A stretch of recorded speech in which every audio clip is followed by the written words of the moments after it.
सुप्रभात विद्यार्थियों। आज की वीडियो का हमारा विषय है प्रश्नावली क्वेश्चनियर। डेटा कलेक्शन की एक टेक्निक है। इससे पहले हमने इंटरव्यू, स्केड्यूल और ऑब्जर्वेशन के बारे में, जो कि डेटा कलेक्शन की ही टेक्निक्स हैं, उनको जाना। लास्ट जो डेटा कलेक्शन की टेक्निक है वो है क्वेश्चनियर, प्रश्नावली। उसको जानते हैं हम कि क्या है। प्रश्नावली विभिन्न प्रश्नों की एक व्यवस्थित सूची है जिसका उद्देश्य अध्ययन विषय से संबंधित व्यक्तियों से डाक द्वारा सूचनाएं प्राप्त करके प्राथमिक तथ्यों का संकलन करना होता है।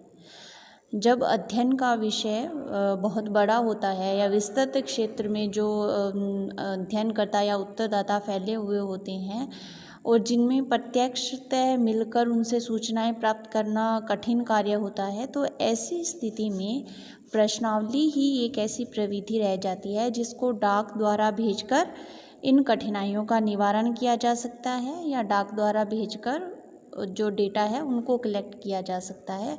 इस रूप में प्रश्नावली साक्षात्कार विधि का एक विकल्प है।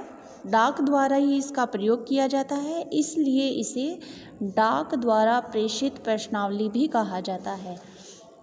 गुडे और हार्ट ने इसको परिभाषित करते हुए कहा कि सामान्यतः प्रश्नावली शब्द का तात्पर्य प्रश्नों के उत्तरों को प्राप्त करने की एक ऐसी प्रविधि से है जिसमें उत्तरदाता स्वयं ही एक प्रपत्र को भरकर सूचनाएं प्रेषित करता है।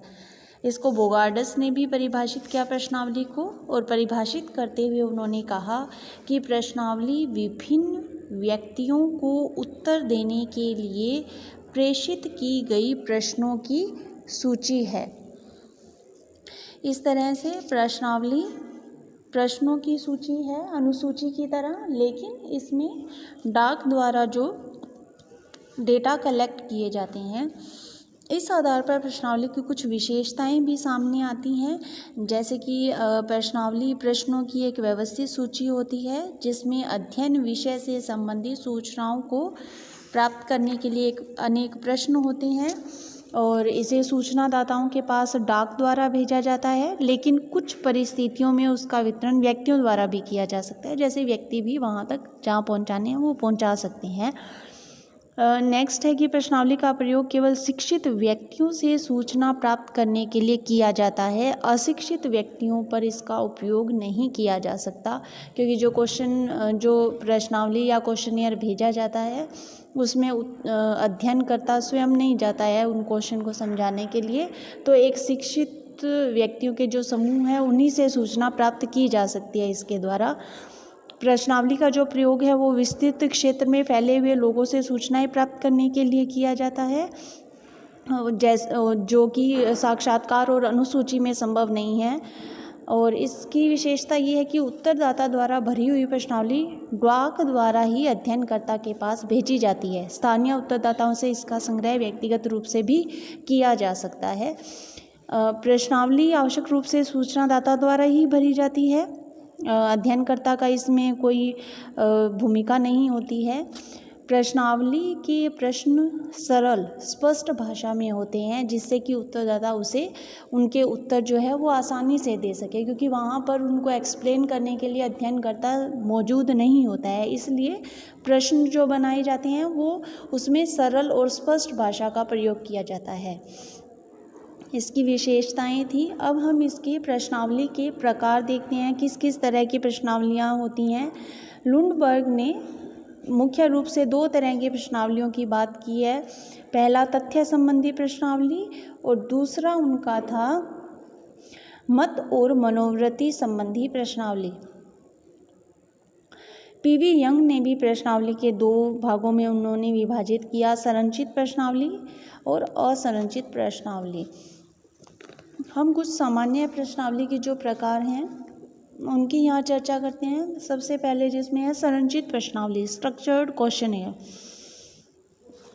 संरचित प्रश्नावली उसे कहा जाता है जिसमें रचना अनुसंधान प्रारंभ करने से पूर्व ही कर ली जाती है। जब अनुसंधान करता जाता है या उसको भेजा जाता है, उससे पहले ही उसका निर्माण कर लिया जाता है। और साधारणतः मतलब मुख्य रूप से इसमें बाद में कोई परिवर्तन नहीं किया जाता है, पहले से ही क्वेश्चन जो हैं वो निर्धारित कर लिए जाते हैं।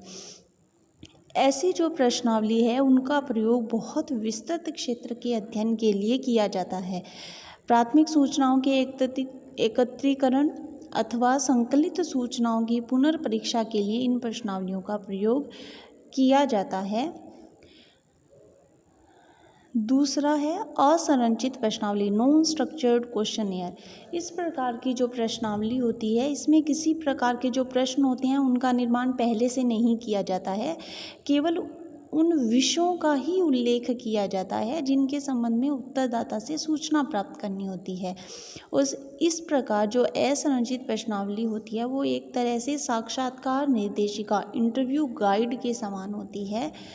सीमित क्षेत्र के अध्ययन के लिए प्रत्येक उत्तरदाता से संपर्क स्थापित करने के लिए संरचित प्रश्नावली उपयोग में रहती है। कुछ विद्वान इन्हें प्रश्नावली का एक प्रकार ना मानकर साक्षात्कार की विधि के एक विशेष स्वरूप के रूप में भी देखते हैं, क्योंकि इस प्रकार की प्रश्नावली में साक्षात्कार के लिए कोई स्थान नहीं होता है।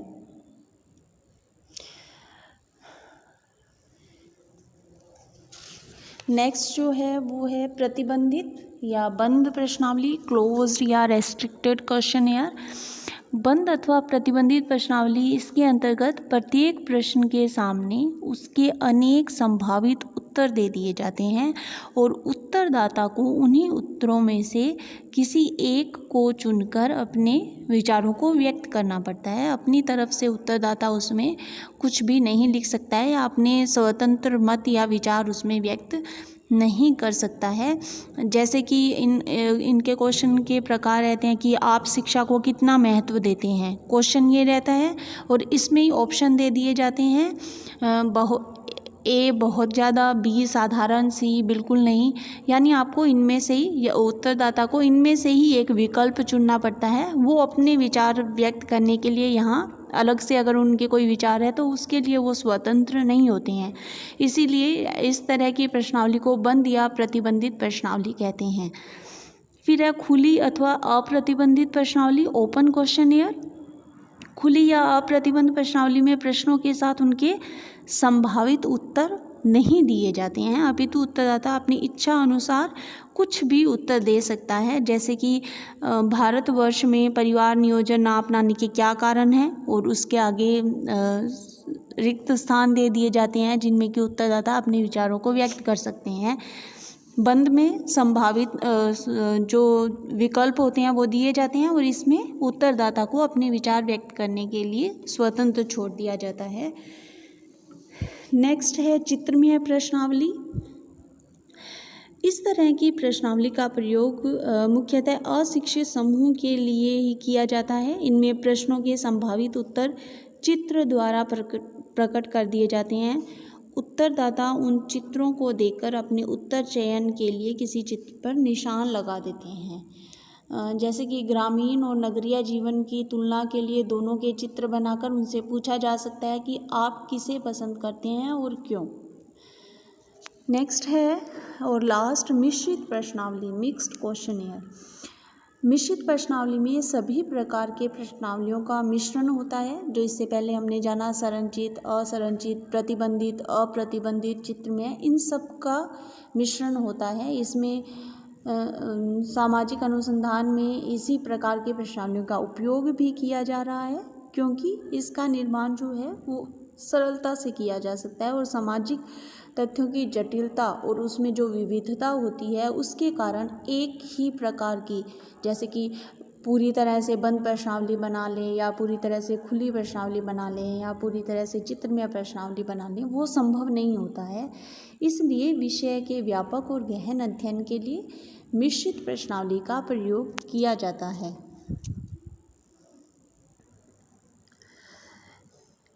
इन सब के आधार पर कुछ विशेषताएं बताई गई हैं कि उत्तम प्रश्नावली या जो परफेक्ट एक प्रश्नावली होती हैं उसमें क्या क्या शामिल किया जाना चाहिए या उसकी क्या विशेषताएं हो सकती हैं, जिसे हम किसी भी प्रश्नावली को अच्छी प्रश्नावली या उत्तम प्रश्नावली कह सकते हैं। जैसे कि इसमें सबसे पहले है न्यून प्रश्न कम होने चाहिए। दूसरा है कि हाँ नहीं वाले प्रश्न होने चाहिए। शीघ्र बोधगम्य प्रश्न होने चाहिए जिनको सरलता से समझा जा सके, सरल और स्पष्ट हों। पक्षपात रहित प्रश्न हो, किसी भी वर्ग, समाज, समुदाय, जाति आदि पर किसी के पक्ष में झुकाव उसका ना हो। शिष्टतापूर्ण प्रश्न होने चाहिए। पारस्परिक पुष्टि युक्त प्रश्न होने चाहिए और इच्छित सूचनाओं की प्राप्ति होनी चाहिए। जिन सूचनाओं को प्राप्त करना है, जिस उद्देश्य के लिए वो बनाई गई है, उन सूचनाओं को वो प्राप्त कर सके। इस आधार पर इन सब विशेषताओं के साथ जो प्रश्नावली बनाई जाती है वो उत्तम प्रश्नावली मानी जाती है। बाउले ने, A.L. बाउले विद्वान हैं, उन्होंने उत्तम प्रश्नावली की ये विशेषताएं बताई हैं।